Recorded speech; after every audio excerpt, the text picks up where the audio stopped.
Have you ever wondered what makes Sherlock Holmes, well, Sherlock Holmes?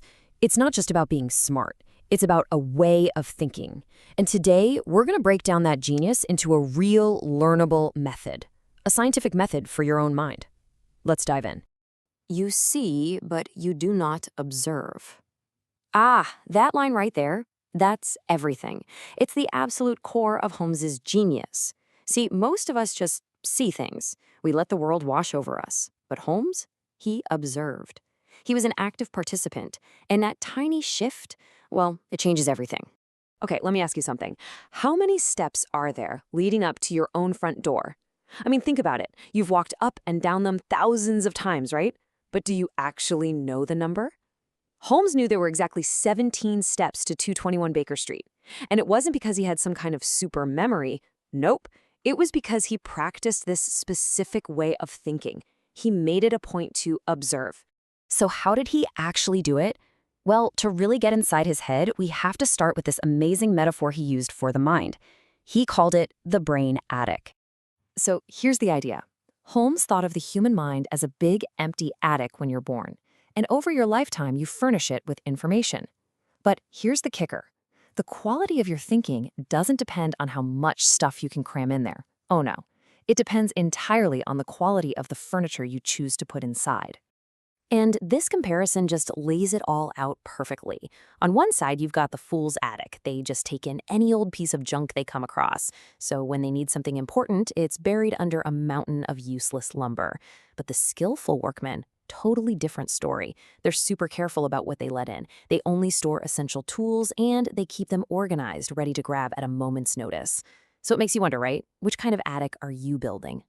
Okay, so this whole idea of consciously choosing what goes into your attic, it leads us right to a really powerful concept from psychology. Turns out we've all got this battle going on inside our own heads between two very different ways of thinking. You could call them our two inner detectives.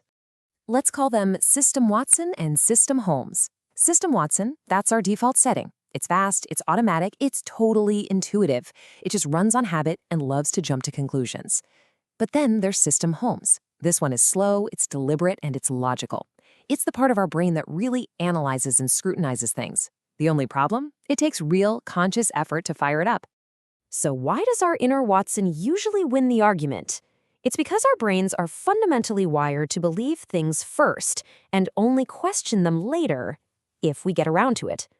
Think about it. If I say pink elephant, what just happened? For a split second, you had to picture one. Your brain accepted it as real before it could do the harder work of saying, wait, no, that's not a thing. Disbelieving actually takes energy. So how do you actually make that conscious effort? The most important thing to get is that activating your inner Holmes isn't some kind of magic trick. It's a method. It's basically the scientific method, but applied to your everyday thinking. You start by observing the basic facts. Then you come up with a bunch of possible explanations. After that, you systematically test each one, eliminating them one by one. And you keep doing it, constantly updating what you know as things change. All right, let's see this in action. Let's look at just how easily our default System Watson can get us into trouble. A perfect example comes straight from the stories, the case of Mary Morstan. So a new client, Mary Morstan, walks in, and right away we see this perfect contrast. Watson, he's immediately head over heels. His judgment is completely clouded by her appearance and his own feelings. He sees a refined and sensitive nature. But Holmes, he stays totally objective. To him, she's a mere unit, just a factor in the problem.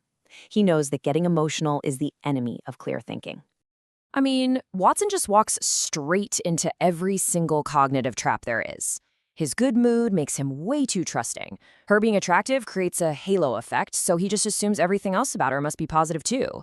He's falling for all the classic mental shortcuts that his System Watson is dishing out.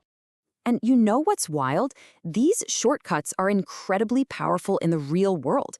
I mean, studies have shown that when people make snap judgments about a political candidate's competence just from seeing their face for less than a second, those judgments predict the actual election outcomes with about 70% accuracy.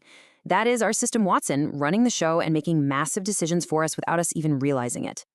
Okay, so if our brains are basically hardwired to be lazy and take all these shortcuts, how on earth can we learn to think like Sherlock Holmes?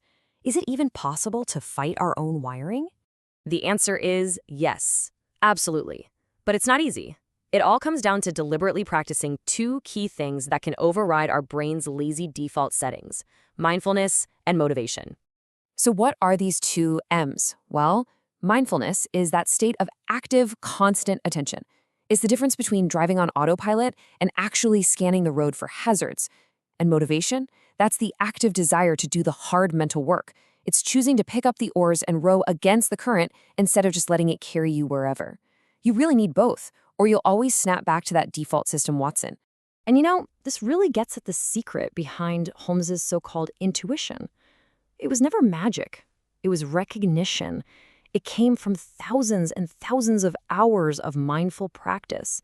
He literally trained his brain so much that the slow, deliberate system Holmes became his new habit. It became his new automatic response. So when it all comes down to it, the choice is really yours. We all have a fast, impulsive Watson inside our heads, and we all have a slow, logical Holmes. The only question is, when it really matters, who are you going to let run the investigation?